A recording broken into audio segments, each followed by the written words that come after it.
ప్రభునందు ప్రియులారా, మీ అందరికీ ప్రభు అయిన యేసుక్రీస్తు నామమున శుభములు. సాతాను 3 ఆయుధములు, విశ్వాసి 3 విజయాస్త్రాలు. ప్రకటన గ్రంథం 12 అధ్యాయములో సాతానుడు సంఘంపై లేదా విశ్వాసిపై దాడి చేయటానికి ఉపయోగించే 3 ఆయుధాలను గురించి, వాటిని సంఘము లేదా విశ్వాసి త్రిప్పి కొట్టటానికై దేవుడు అనుగ్రహించి 3 విజయాస్త్రాలను గురించి మనం చదువుతాం. సాతానుడు మనపై దాడి చేయటానికి వాడు ఉపయోగించే మొదటి ఆయుధం నింద లేదా అపవాదు.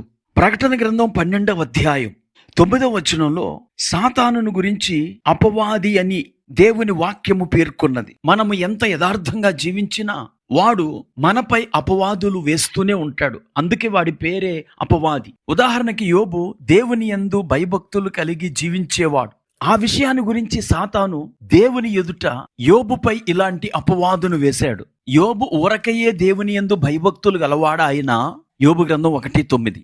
అలాగే జకర్యా గ్రంథము 3వ అధ్యాయం 2వ వచనంలో అగ్నిలో నుండి తీసిన కొరవి వలె ఉన్న ప్రధాన యాజకుడైన యెహోషువను అపవాది అతని మైల బట్టలను బట్టి నిందిస్తూ ఉన్నాడు.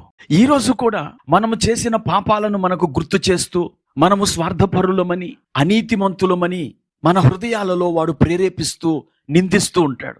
సాతాను యొక్క ఈ ఆయుధానికి దేవుడు మనకిచ్చిన విజయాస్త్రము గొర్రెపిల్ల రక్తము.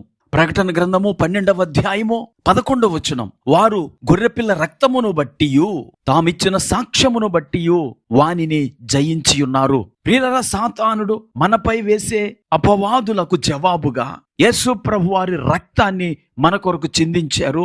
ఆ రక్తము మన ప్రతి పాపమును కడిగివేసి మనలను నిర్దోషులనుగా చేస్తుంది. సాతాను యొక్క 2వ ఆయుధము మోసము. సాతానుడు సర్వలోకమును మోసపుచ్చేవాడని, అతని ఆయుధము మోసమే అని ప్రకటన 12:9 చూస్తాం. కాగా సర్వలోకమును మోసపుచ్చుచు అపవాదనియు సాతాననియు పేరుగల ఆది సర్పమైన ఆ మహా ఘట సర్పము పడద్రోయబడెను.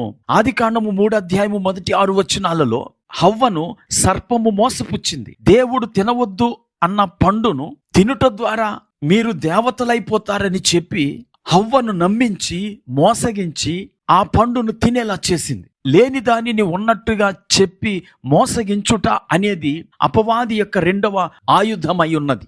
ఈ రోజు కూడా దుర్బోధల చేత, కల్పిత బోధల చేత, అబద్ధ ప్రవచనముల చేత సాతానుడు సంఘమును మోసగించుచున్నాడు. అనేక మంది ఆ మోసములో పడి అబద్ధాలనే నమ్మి అనుసరిస్తూ ఉన్నారు. సాతాను యొక్క ఈ ఆయుధానికి విరుగుడుగా మనము క్రీస్తును గూర్చిన సాక్ష్యమును మన నోటితో ఒప్పుకోవాలి. ప్రకటన గ్రంథము 12వ అధ్యాయము 11వ వచనం, వారు గొర్రెపిల్ల రక్తమును బట్టియు తామిచ్చిన సాక్ష్యమును బట్టియు వానిని జయించి ఉన్నారు. ప్రియులారా, సాతాను యొక్క ఈ 2వ ఆయుధాన్ని విరగగొట్టుటకు దేవుడు సత్యవాక్యాన్ని ఇచ్చాడు. ఆ సత్యవాక్యాన్ని గూర్చిన సాక్ష్యము మన నోటితో ఒప్పుకొనుట ద్వారానే సాతాను యొక్క మోసమును లయపరచగలం. యేసు ప్రభువారిని కూడా సాతానుడు అరణ్యములో మోసపుచ్చటానికి ప్రయత్నం చేశాడు.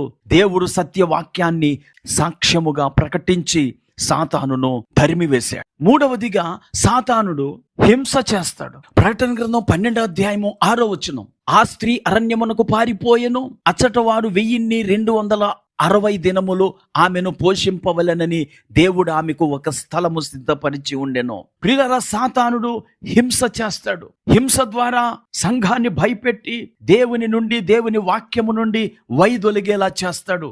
ఈరోజు అనేక కమ్యూనిస్టు దేశాల్లో సంఘము హింసలను ఎదుర్కొంటోంది. ఉత్తర భారతదేశంలో క్రైస్తవులకు హింసలు కలుగుతున్నాయి. మణిపూర్, మిజోరాం రాష్ట్రాల్లో క్రైస్తవులకు హింసలు కలుగుతున్నాయి. ఈ హింస వెనుక సాతానుడు ఉన్నాడు.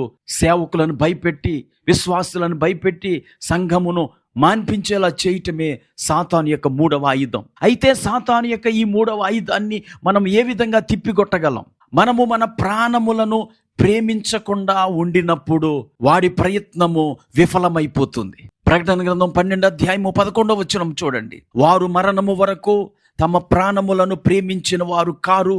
ప్రియులారా, సాతాను యొక్క హింసను మనము ఎట్లు ఎదుర్కోవాలి అంటే మన జీవితాలను దేవుడికి అప్పగించుకొనుట ద్వారా సాతాను యొక్క హింస అనే ఆయుధమును విరగొట్టగలం. దీనికి ఉదాహరణ, ప్రార్థన చేసేవాడు సింహాల బోనులో పడద్రోయబడతాడని తెలిసినప్పటికీ దానియేలు తన ప్రాణమును ప్రేమించకుండా ప్రార్థన చేశాడు.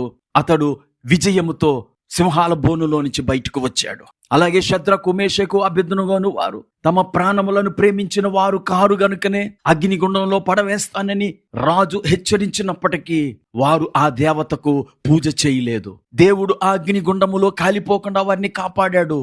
సాతానుడు ప్రయోగించిన హింస అనే ఆయుధమును వారు తమ ప్రాణములను ప్రేమించకపోవుట ద్వారా విరగ్గొట్టారు. ఈ మాటలు వింటున్న నా ప్రియ స్నేహితులారా, మనము కూడా క్రీస్తు కంటే ఎక్కువగా దేనిని ప్రేమించకుండా ఉంటే సాతాను యొక్క హింస, భయము అనే ఆయుధాన్ని విరగ్గొట్టగలం. కనుక నేడే సాతాను యొక్క 3 ఆయుధములను దేవుడు మనకిచ్చిన 3 విజయాస్త్రముల ద్వారా విరగగొట్టి విజయ పదంలో నడిచిపోదాం.